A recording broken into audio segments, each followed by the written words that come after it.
물론 자세하게 다 다루지 못해서 좀 아쉬움이 있지만은 그러나 요약적인 부분을 정리해 봅니다. 기억을 새기면서 한번 살펴보십시오. 자, 교회의 설립입니다. 사도행전은 예수의 최후의 약속의 말씀이 처음에 1장 1절에서 11절에 나왔죠. 예수님께서 죽으셨습니다. 그러고 난 다음에 3일 만에 다시 살아나셨어요. 그러고 난 다음에 많은 제자들에게 당시의 살아남을 보여주었습니다. 내가 살아났다라고 하는 것을 직접 너희에게 확인시켜 주겠다 해주고 도마에게는 창자국 또는 못자국을 다 만져보도록까지 하죠. 그리고 난 다음에 또한 많은 사람들에게 내가 직접 살았다라고 하는 것을 확인시켜 주려고 먹을 것을 가져와라. 나도 나와 함께 먹자 해가지고 고기도 먹고 했던 그런 부분들이 있습니다. 그래서 속된 말로 그런 이야기도 해요. 그렇게 고기도 먹고 했던 그 몸에 먹으면 반드시 뭐가 나와요? 뒷간을 가야 되는데 그럼 예수님은 뒷간을 가셨을까? 그 뒤에 그런 이야기 혹시 들어보셨죠? 부활 안 들어보셨어요? 순수하셔가지고 부활 분명히 부활하신 예수님이에요. 그거 아직 천국은 이렇게 승천하지 않으셨어요. 근데 어쨌든 그 상황에서 뭔가를 먹었어요. 먹으면은 반드시 어쨌든 사람이라고 하는 존재로 본다면 소화가 되어지고 배설물이 나올 수밖에 없다라고 하는 거죠. 근데 보니까 기록에는 배설물을 화장실 갔다는 기록이 없어요. 그러면 먹기는 먹었고 그 몸을 가지고 이제 천국에 올라갔어요. 그럼 천국에는 화장실이 있을까요, 없을까요? 이런 것 가지고 사람들이 참 이말이 없죠. 십자가에 달리시기 전에도 화장실을 갔다만 없잖아요. 또 그렇군요. 그럼 갖고 다 비우고 나서 가셨을 수도 있겠네. 이런 거 갖고 싸워요. 봐라. 그 이전에도 없었고 기록이 없으니까 없고 그러니까는 이미 다 가실 것은 가신 거고 그러고 난 다음에 깨끗하게 비워서 이제 갔으니까 천국에 화장실이 있다 없다? 없다. 근데 그런 거지. 쓰잘데기 없는 이야기들입니다, 사실. 성경이 없는 얘기는. 근데 그런 것 가지고 사람들이 참 이렇게 사람들이 마음들을 홀리려고 하는 부분들입니다. 어쨌든 그때 예수님께서 하신 약속입니다. 승천하시기 전에 내가 성령을 보내주겠다라고 하는 겁니다. 그리고 두 번째로 너희들을 증인으로 삼아서 땅끝까지 복음을 증거하는 증거자가 되게 하겠다. 이것도 중요한 말이에요. 우리가 본문을 통해서 봤지만은 하겠다라고 하는 부분이지 해라라고 하는 부분이 아니에요. 말이 어감이 전혀 다른 겁니다. 하겠다라고 하는 것은 내가 너를 그렇게 시키겠다, 내가 너를 그렇게 사용하겠다 이런 부분이에요. 하나님 당신이 주인이 되겠다라고 하는 겁니다. 예수님께서 너는 나에게 쓰임받는 종이다 이야기예요. 근데 되라라고 했다 하는 거죠. 되라라고 하는 말은 명령을 하셨고 명령을 순종하는 자는 너희 몫이다. 그러니 땅끝까지 복음을 증거하는 자. 그래서 이제 그 복음송가도 있어요. 갈릴리 마을. 그래서 예수님께서 명령하셨다. 그러니 가라. 땅끝까지 복음을 증거하라 하셨다. 그러니 온 세상 모든 사람들에게 복음을 증거하러 우리는 이렇게 손발을 뻗고 나가자. 새마을 운동할 때 그랬죠. 나가자. 새벽중에 울렸네. 다 나가자 하고. 그런 식으로 온 땅 끝까지 복음을 증거하는 증인이 되기 위해서 열심히 살자. 근데 성경 본문은 뭐라고 했냐면 내가 너희들을 땅 끝까지 나의 이름을 증거하는 증거자가 되게 하겠다라고 하는 겁니다. 그리고 난 다음에 내가 이후에 다시 오겠다. 왜 와요? 다시 왜 올까요? 심판하기 위해서 오시는 겁니다. 또 하나는 내가 이 모든 것들을 너희들에게 명령하고 명령한 그것을 이루는 살아있는 하나님이라고 하는 것을 보여주겠다라고 하는 겁니다. 내가 말만 하고 떠나가는 존재가 아니고 정말 진짜 참 하나님이라고 하는 것을 내가 너희 다시 분명히 돌아와서 확인시켜 주겠다라고 하는 거예요. 그것도 심판주로 백보자를 딱 이렇게 펼쳐놓고 그곳에서 양과 염소를 구별하는 자로 모든 만물의 통치자의 이심을 확인시켜 주겠다. 내가 지금 이렇게 너희들에게 하는 약속이 빈말이 아니다라고 하는 겁니다. 이건 하나님의 이름으로 내가 너희에게 선포하는 살아있는 말씀이다라고 하는 부분을 명백하게 확인시켜 주기 위해서 내가 다시 온다라고 하는 부분의 의미도 담겨있는 말씀입니다. 그렇게 세 가지 약속을 해주었어요. 그리고 난 다음에 예루살렘 지역에 아니하다가 성령이 직접 임했어요. 그리고 난 다음에 예루살렘 지역의 교회가 세워집니다. 원래 예루살렘에 교회가 없었는가? 없었을까요? 원래 교회가 있었죠. 유대인들의 회당이 있었습니다. 그것도 나름대로 교회라고 할 수 있는 거죠. 그런데 여기에서는 지금 교회가 세워졌다라고 이야기하는 거예요. 무슨 의미가 있을까요? 어떤 차이가 있을까요? 신약의 교회가 세워졌다라는 이야기입니다. 이 교회 설립이라고 하는 말, 예루살렘의 교회가 세워졌다 이 말은 신약 시대의 교회를 가리키는 거예요. 그럼 구약 시대의 교회와 신약 시대의 교회가 같은가 다른가? 다르다라고 하는 거죠. 그럼 어떻게 다른가? 어떻게 달라요? 구약 시대에는 유대인들만의 교회였습니다. 유대인들만을 하나님의 백성이라고 칭한 선민의 나라로서 통치되어졌던 하나님의 섭리였어요. 그 선민 나라의 섭리로 증거되어졌던 교회입니다. 근데 이제 신약 시대의 교회는 뭐가 되는 거예요? 모든 민족을 포용하는 교회가 되어지는 겁니다. 예수 그리스도의 이름으로 말미암아 이방인이었던 자들에게까지도 복음이 증거되어져서 예수를 그리스도로 믿는 이 복음 안에서 여호와 하나님의 백성으로 살게 하는 이러한 섭리가 이루어진다라고 하는 거예요. 이게 신약 시대의 교회입니다. 그 신약 시대의 교회가 설립되어졌다라고 하는 거예요. 예루살렘. 그래서 예루살렘에 충돌이 생기는 겁니다. 구약에 자기들만 교회라고 여겼던 유대인들과 이방인 예수 그리스도를 영접함으로 말미암아 교회에 합류가 되어진 이방인들 사이에 끊임없는 갈등이 있게 되어지는 거죠. 그 갈등의 표면화되어지는 섭리 속에서 첫 번째 등장하는 게 유대주의 율법입니다. 그 당시에 너무 치열하게 그 유대주의 율법이 자기의 기독권을 강조하면서 이방인들의 교회를 핍박을 합니다. 왜 그랬는가? 사실은 그 유대주의 율법 자체가 하나님의 구약으로 주신 복음의 말씀을 잘못 알았기 때문에 그런 것이죠. 그 구약으로 증거된 복음의 말씀을 제대로 알았다면 그 구약의 말씀이 사회의 규범이 아니라 메시아 그리스도를 약속한 말씀이라고 하는 것을 알았을 것이고, 그 메시아 그리스도 오시니가 예수님이라는 것을 분명히 알았을 것이고, 그래서 예수 그리스도를 믿음으로 말미암아 복음에 합류한 이방인들과 오히려 더 기뻐하며 함께할 수 있었을 것인데 그렇게 알지를 못했던 겁니다. 그저 율법이라고 하는 것을 장래의 유전과 더불어서 사회의 규범으로, 윤리 도덕적 교훈으로 그렇게 받아들였고 이해하고 살았다라고 하는 거죠. 이게 잘못된 신지식을 가지고 있었다라고 하는 겁니다.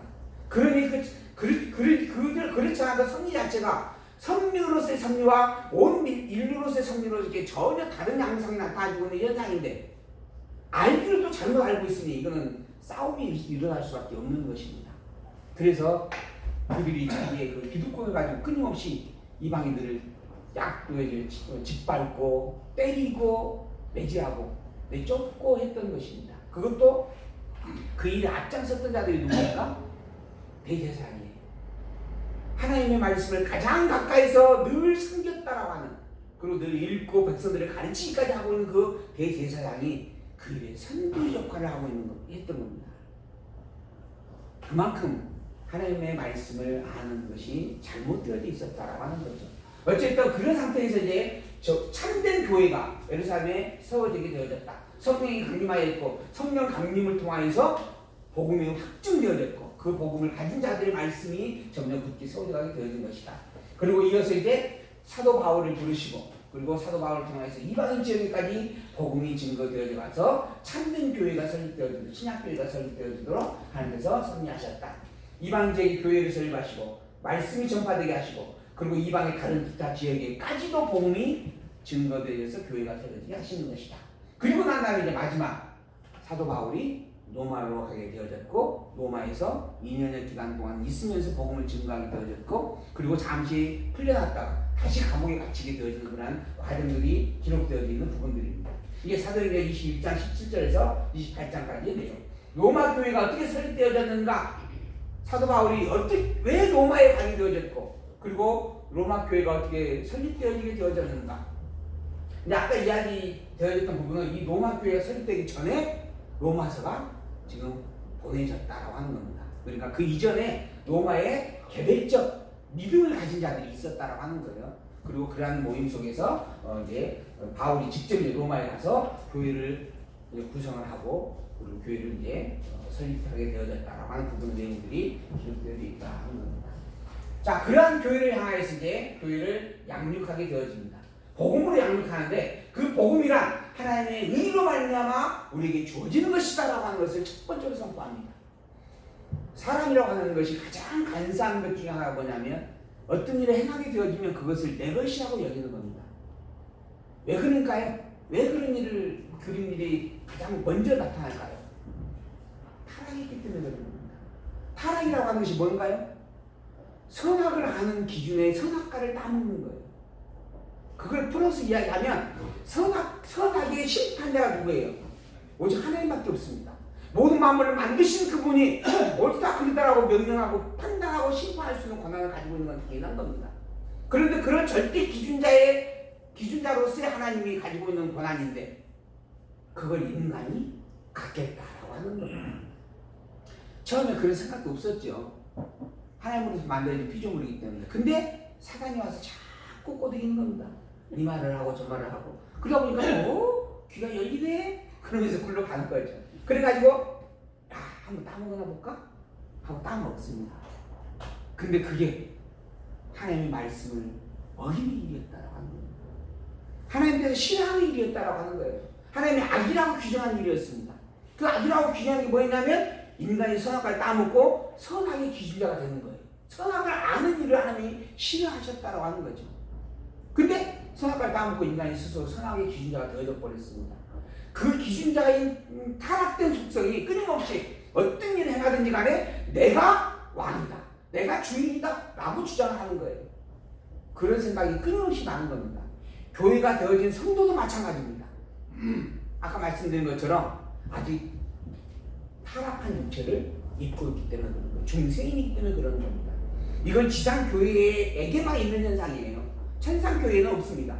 천상교회는 이미 그 타락한 육체를 벗고 부활의 몸으로 함께하는 곳이기 때문에 천상교회는 그런 갈등이 없어요. 그러나 중생인의 몸을 가지고 있는 중생인의 생리를 가지고 있는 지상교회는 끊임없이 그 육체의 몸을 벗을 때까지는 육의 소욕과 성령의 소욕의 싸움 속에서 살아갈 수밖에 없습니다. 그래서 그러한 생각을 갖는 거예요. 내가 왕이다, 내가 했다라고 하는 겁니다. 그래서 첫 번째 선포되어지는 말씀이 뭐냐 하면 그 복음은 오직 하나님으로 말미암아 주어졌다라고 하는 겁니다. 너의 의지와 노력으로 얻어지는 것이 아니고 오직 하나님 당신의 절대 주권의 능력으로 선포해 주시는 것이다. 그것이 전능의 섭리였고 절대 주권의 섭리였고 영원하심의 섭리였고 불변의 신실하심으로 이루신 영원한 사랑의 증거이다 라고 하는 겁니다. 곧 당시 여호와이시기 때문에 그 일이 일어난 것이다 라고 하는 겁니다. 그게 진리의 복음입니다. 이 복음을 너희가 가지고 있는 이 복음이 정말 하나님으로부터 비롯되어진 것이라고 한다는 것을 분명하게 안다면 내가 했다라고 말할 수 없는 일이다. 이걸 강조해 주는 겁니다. 이게 로마서의 핵심이에요. 그래서 먼저 복음의 개요. 너희가 가지고 있는 이 복음, 예수가 그리스도라고 하는 것, 이건 진리다. 그런데 이 복음은 인간의 불의함 속에서 오직 하나님의 의가 직접 나타나셔서 주시는 것이다 라고 이야기하는 겁니다. 사실 이 한마디 때문에 종교개혁이 일어납니다. 당시 종교개혁이 일어날 당시의 배경을 보게 되어지면 로마의 교황청이 전 세계를 장악을 했습니다. 자기들의 구미에 맞지 아니하면 군대를 대동을 해가지고 가서 짓밟아 버립니다. 이게 십자군 전쟁입니다. 무려 16차례, 17차례나 있었다라고 이야기를 해요. 역사적으로. 그렇게 어마어마한 그러한 권력을 가지고 있는 로마의 교회가 그렇게 군대를 동원하려면 뭐가 필요해요? 돈이 필요합니다. 돈 없이는 안 되는 일이거든요. 내 생명을 내걸고 나가서 싸우겠다라고 하는 대가가 그만한 대가가 주어져야 누가 나가서 싸우지. 안 그러면 안 싸우죠. 엊그제 그 서울 가서 마침 작업을 하는데 아르바이트를 하나 구했어요. 광고를 내가지고 그랬더니 거기에서 군인 휴가 나온 군인이 와서 이제 일을 하겠다라고 전화가 왔어요. 근데 조건이 뭐냐 하면 그 자리에서 현금으로 주고 어떠한 기록도 남기면 안 된다라고 하는 거예요. 왜 그러냐 그랬더니 군인의 신분으로 밖에 나와서 돈을 벌면 법에 걸린대요. 그래서 그런 일도 있냐고 나는 잘 모르겠다고 그냥 나는 현금 전차에 주겠다라고 이렇게 하고 이제 알바를 했던 부분이 있습니다. 근데 그 군인 그 친구가 와가지고 하는 이야기가 그것도 왔으면 그 휴가 나왔으니까 좀 편안하게 쉬었다 가지 왜 이렇게 일을 하느냐 그랬더니 군대에서 돈을 별로 안 준대. 월급이 너무 짜다냐 했죠. 그래서 필요해서 잠시 나왔다 그러더라고요. 자기의 모든 것들을 희생하면서 더더 전쟁에 그 죽고 사는 전쟁터에 나가는 일입니다. 그러니 그만한 대가가 없으면 그 누가 나가겠어요. 그럼 그 군인들을 모으려면 뭐가 필요하냐? 당연히 돈이 필요합니다. 그래서 그 돈을 긁어모으기 위해서 가진 모든 방법들을 동원하죠. 결국은 하나님의 이름을 팔아먹습니다. 너 천국 가고 싶지? 그 천국 가려면 돈을 내야 된다. 천국 가는 티켓을 사야 된다. 이게 면죄부예요, 면죄부. 속된 말로 이야기하면. 그래가지고 모든 인간의 행위를 강조하는 부분들이 적나라하게 시대입니다. 그런 적나라한 시대에 마침 신학을 하고 있는 사도들이 있었어요. 아니, 사제들이 있습니다, 사제들. 근데 그 사제들이 가지고 있는 권한 중에 하나가 뭐냐면 성경을 읽을 수 있는 권한이 있어요. 그 당시에 로마의 교황청에 성경이 보관되어 있고 그 성경을 가서 읽을 수 있는 권한이 사제들에게 있었다라고 하는 거예요. 그래서 그 사제들이 가서 성경을 읽고 묵상하면서 그런 하나님의 말씀을 되뇌이다가 로마서를 발견한 겁니다. 그래서 로마서 1장 17절이라고 그랬죠. 오직 믿음으로 말미암아 의라고 칭함을 받았다라고 하는 거죠. 그게 로마서만 있는 게 아니에요. 시편에도 있습니다. 구약 성경에도 있는 이야기예요. 그걸 그대로 인용하여서 로마서 기록을 해놓은 거거든요. 근데 그걸 발견한 겁니다. 이 말씀에 대한 근거가 구약에도 있네? 이 모든 것들을 총망라해 본다면 결국은 우리의 구원이 우리의 의롭고자 노력하는 행위가 아니라 하나님의 절대적 주권으로 주어진 은혜의 선물이구나. 그런데 왜 교황청은 끊임없이 우리의 행위를 강조하고 있는 것인가? 이건 비성경적이다. 즉 잘못된 거짓 신앙을 지금 강조하고 있는 것이다. 사제라고 하는 신분을 가지고 정말 열심히 자기의 모든 인생을 다 바쳐서 이 복음을 위해 살겠다라고 해서 왔는데 이런 거짓에 내가 어떻게 속을 수 있느냐? 거짓에 어떻게 내가 빠져 있을 수 있느냐? 참 복음을 발견했으니 이 복음을 바로 세우자. 이게 종교개혁입니다. 그렇게 해서 로마 교황청과 그 힘없는 사제 몇 명이 이렇게 맞닥뜨려 싸우는 거죠. 근데 그게 그 당시에 백성들에게 먹혔습니다. 어떻게 먹혔는가? 참으로 다양한 것이 하나님께서 13세기에 인쇄술을 발달시킵니다. 그리고 14세기에 문해부흥혁명을 일으켜요. 그러니까 많은 사람들이 학식이 머리가 뛰어나게 이제 깨기 시작을 한 거예요.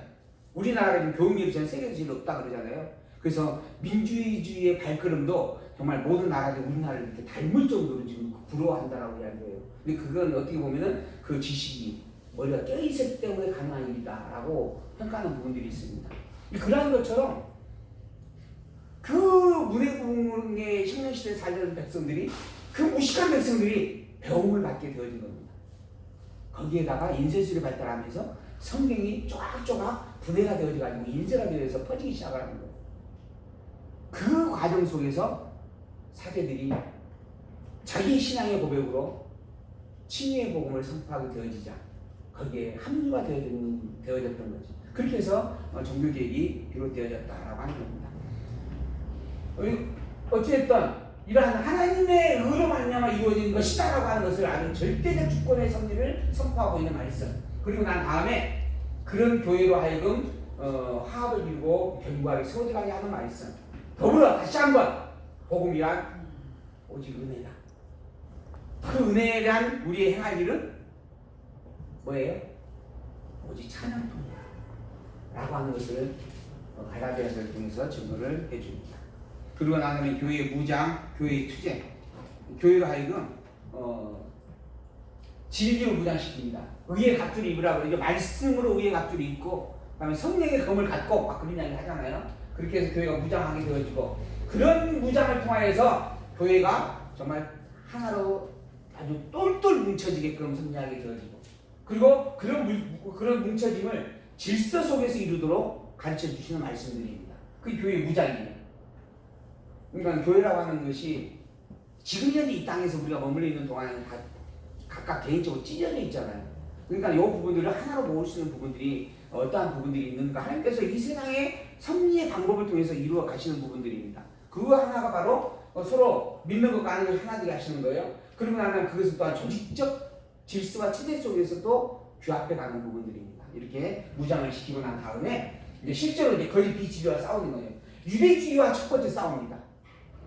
유대주의 율법이라는 내용 그 강요에서 철저히 유대주의 율법을 배격하게 합니다.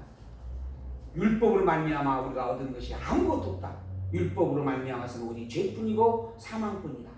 오직 예수 그리스도가 우리가 가지고 있는 이 복음은 예수 그리스도에 대한 부분인데 이 예수 그리스도는 율법으로 된 것이 아니고 오직 하나님의 은혜로 우리에게 와지는 것이다 라고 하면서 철저히 강조하는 부분들입니다. 그리고 이 예수 그리스도의 신앙이 이 유대주의 율법주의 신앙과 비교해보아라. 잽이가 안 된다. 이게 히브리서에서 아주 적나라하게 표현하고 있는 내용입니다. 오직 예수 그리스도의 복음만이 진정한 참 진리다. 그러니 유대주의 율법을 철저히 수용하지 말고 경계하라. 그리고 오직 복음이라고 그러니까 그 믿음만 가지고 살면 된다. 그것이 아니다. 믿음이란 온전한 믿음이란 내 삶의 전부를 하나님 중심으로 사는 일이다. 그러니까는 입으로만 나는 예수를 그리스도 믿는다라고 시인하면서 살면 되는 게 아니고 예수를 그리스도 믿는다라고 하는 이 시인은 내 마음 중심과 나의 삶의 전부를 주관하는 역할이 되어져야 마땅하다 하는 겁니다. 이게 세속주의와 싸우는 일입니다. 내 마음대로 자유롭게 살면서 나는 이제 복음에 구속받지 않는다. 나는 이제 율법에 구속받지 않는다. 나는 복음으로 말미암아 자유함을 얻었다. 그러니 예수 믿는 자들은 어떠한 일을 해도 죄가 되지 않는다. 지금 우리나라에서도 그렇게 이야기하는 파가 있습니다. 속된 말로 구원파라고 그랬죠. 예수 믿고 난 다음에 어떠한 죄를 쳐도 그건 죄가 아니다. 또 그걸 죄라고 한다면 누가 와야 돼요? 예수님이 또 와야 돼.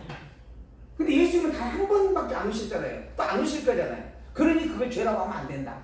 그렇죠? 그렇게 이야기하는 거예요. 그러지 않나요?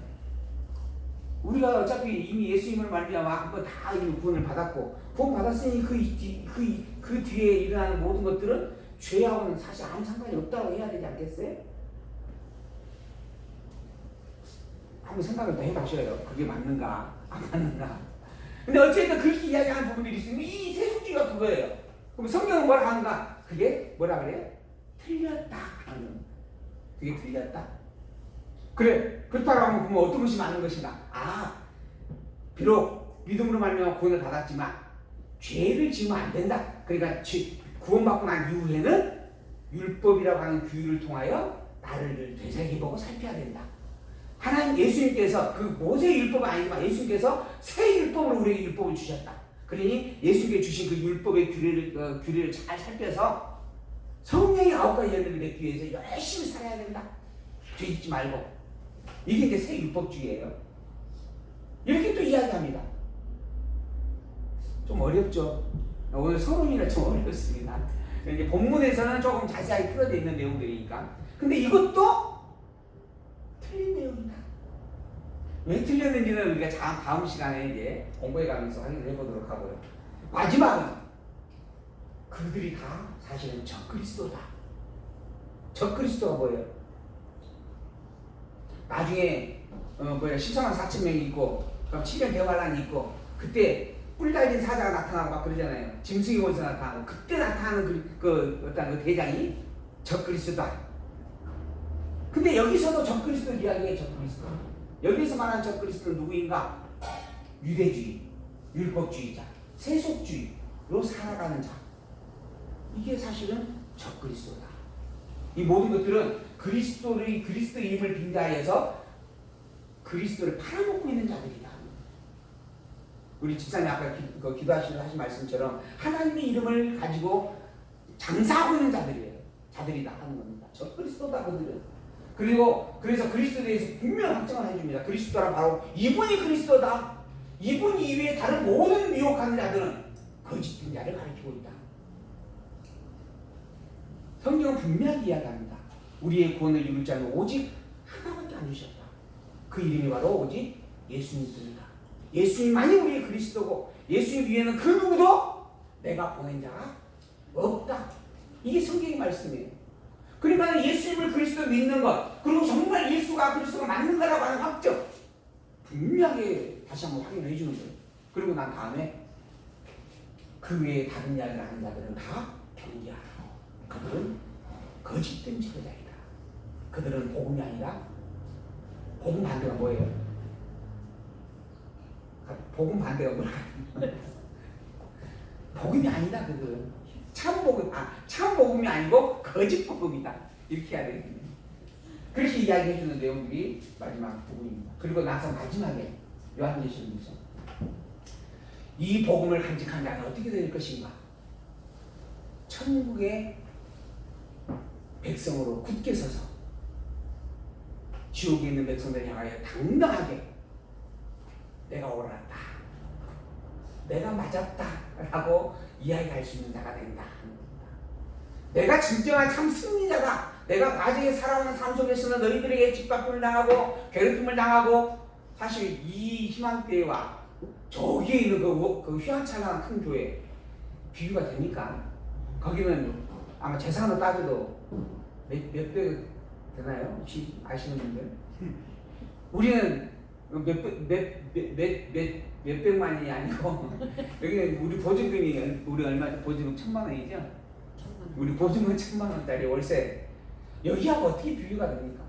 더불어 그들이 모여가지고 계속 와서 유혹을 합니다. 자기네가 진짜고 참난이다, 우리가 잘못했다, 자기네로 와서 한번 들어봐라. 지금 길거리마다 지금 깔려 있더라고요. 보니까 장로님 저 카센터에 한번 갔다가 거기 끝나고 또 이렇게 해서 그 양산동 쪽으로 넘어가는데, 아이 그 사거리 진을 치고 천막까지 치고 저도하고 있더만요. 이거 나눠주고 있더라고요. 보니까. 근데 거기만 있는 게 아니고 지금 청담도 지금 하고 있습니다. 참 정말 그들과 비교하면은 우리가 참 뭐가 잘난 게 있겠습니까? 근데 그럴지라도 꼭 참고 있는 이유가 있어요. 그럴지라도 그들에게 가지 아니하고 이 자리에서 이 복음, 이 말씀, 또 이 성경을 붙잡고 이곳에 머물러 있는 이유가 있어요. 무엇 때문이에요? 이게 진짜입니다. 그리고 이게 마지막 승리를 확인해주고 있는 말씀이기 때문에 그런 겁니다.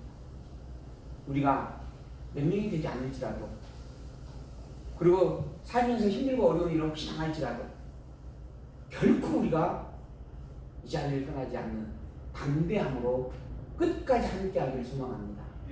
왜? 이게 진짜니까요. 그리고 이 진짜라고 하는 이 주장이 제 주장이 아니라 성경에 기록된 말씀입니다. 그래서 여러분들이 성경으로 직접 확인하시고 정말 끝까지 포기하지 아니하고 견고히 지켜낼 수 있는 그러한 신앙의 고백에 함께하기를 소망해 봅니다. 로마서 기록의 배경, 고린도에 지금 현재 바울이 고린도에 머물러 있는 상태였어요. 에베소 지역에서 3년간 복음을 전하고, 그러고 난 다음에 이제 그 주변을 이제 탐방하고 다니는 거예요. 3차 전도 여행 때. 그때 이제 고린도 지역에 지금 가 있는 상태입니다. 근데 로마에 가려고 원래 계획을 했었어요. 계획을 했는데 로마에 가지를 못합니다. 아직 때가 덜 안 되었던 거죠. 그리고 또 한 가지 상황이 어떤 상황이냐면, 다른 교회들이, 그 아시아에 있는 다른 교회들이 연보를 자꾸 하는 거예요. 왜? 예루살렘 교회에 엄청난 기근이 닥쳤거든요. 그 선지자 하나 와고 막 기근에 대한 예언까지 할 정도였잖아요. 그런 기근이 있었습니다. 그래서 예루살렘 교회가 너무 궁핍했어요. 그래서 그 소식을 들은 아시아에 있는 그 이방 교회들이 돈을 자꾸 모아가지고 바울에게 주는 거예요. 이거 예루살렘에 좀 전달해 주시오. 바울은 지금 계속 소아시를 거쳐서 마게도냐를 거쳐서 로마로 가고 싶은데 더더욱 소명이 이미 있잖아요. 하나님께서 날 로마에까지 가야 하시겠다라고 하는 부분으로. 그래서 가려고 자꾸 하는데 자꾸 길이 막히는 거죠. 그리고 더 급한 일이 생기는 거고. 그래서 결국 그 기근으로 인해서 모아진 연보를 가지고 예루살렘을 먼저 가게 되어집니다. 근데 그게 하나님의 뜻이었죠. 예루살렘을 갔더니 뭐가 기다리고 있었어요? 로마에 가는 배편이 기다리고 있었어요. 딱 붙잡아가지고 잡아놨다가 배를 태워가지고 로마에까지 가게 되었습니다. 그래서 이제 당장 로마에 가지 못하는 상황에서 유대인들과 이방 기독교인들의 갈등 속에서 유대인들의 유대주의 풍습과 행위 요구에 따른 혼란을 겪고 있는 로마의 어린 성도들 향해서 복음이 오직 하나님의 친히 위한 것이다 라고 선포하는 증거의 말씀으로 기록되어진 게 로마서입니다. 그래서 로마서는 아주 명백한 사실을 이야기합니다. 그리고 한마디로 정리하면 너희가 가진 복음은 너희의 것이 아니다. 하나님의 오직 당신의 절대 주권의 은혜로 베푸신 축복이다. 이 축복을 우리가 가졌다라고 하는 거예요. 권사님이 열심히 성경을 지금 4번, 5번 쓰고 있는데 그것 때문에 성경을 보고 깨닫게 된 게 아닙니다. 하나님께서 이미 은혜로 말미암아 성경을 깨달은 시각을 그렇게 여러 번 쓰게 하는 반복된 과정으로 드러내시는 거예요. 우리 삶이 그렇습니다. 내가 무엇을 했다라고 하는 게 아니고 나로 하여금 이러한 일들을 하게 하심으로 내가 하나님의 백성임을 알게 하시는 일들이다 라고 하는 겁니다. 내가 했다가 아니라 하나님이 나에게 이걸 드러내셨다. 요거 절대 잊지 말으시라라고 당부를 드립니다. 복음의 본질, 이게 바로 로마서예요. 칭의의 복음, 복음이란 하나님께서 직접 베풀어 선포하신 것이다. 오직 하나님의 절대 주권의 능력으로 이루어진 일이다. 그러므로 우리가 할 일은 감사와 찬양뿐이다. 이게 로마서입니다. 그런데 감사와 찬양을 하기는커녕 분파를 만들고 분쟁을 합니다. 나는 이 선생님이 좋아, 나는 저 선생님이 좋아, 나는 바울파, 나는 아볼로파, 나는 베드로파. 그러자 이야기하는 거죠. 바울도 베드로도 아볼로도 물을 주고 심는 일꾼일 뿐이요 이 모든 것들의 주인은 오직 하나님이시다. 분열과 다툼에 있는 교회를 향하여 책망하는 겁니다. 그것이 육의 소욕을 인하는 것이다. 교회의 합당한 모습이 아니다. 교회가 교회답지 못한 상태다라고 하는 거죠. 그리고 난 다음에 다시 한번 복음이란 하나님의 은혜로 말미암아 주어진 선물이고 그 선물을 너희가 가졌다. 그러니 선물에 대한 감사로 사는 것이 성도의 마땅한 본분이다. 하나님의 절대 은혜의 섭리이고 오직 여호와로서 이루신 일임을 기억하고 진정으로 우리가 할 일은 하나님은 여호와가 틀림없습니다. 하나님은 전능자가 틀림없고 주권자가 틀림없고 영원불변의 신실하신 분이 틀림없습니다. 그리고 그 하나님이 왜 나를 사랑하시는지 내가 너무 감사하다라고 고백하는 거죠. 왜 사랑할까요? 좀 잘나서 그러죠 뭐. 저같이 이렇게 잘난 얼굴 있잖아요. 잘난. 그래서 하나님 아니 여러분들 보시기에는 조금 못난 얼굴인데 하나님 보시기에는 제일 예쁜 얼굴이었어. 그래서 저를 사랑하시는 거죠. 목사님 사랑하시는 예수님 의를 덧입으신 그리스도의 그 아유 감사합니다. 하나님께서 이렇게 우리 사랑하시는 겁니다. 예수 그리스도의 의로 덧입혀서 비록 못났지만 조각목이라고 그러잖아요. 조각목. 삐뚤삐뚤하고 어디에 쓸모도 없는 거예요. 근데 그걸 다 다듬고 깎아내고 그것에다가 금으로 쌓여. 그리고 난 다음에 성경의 제목을 삼아 주셨다라고 하는 겁니다. 조각목 자체를 쓰는 게 아니에요. 조각목은 아무데도 쓸모가 없습니다. 근데 그 조각목을 싸고 있는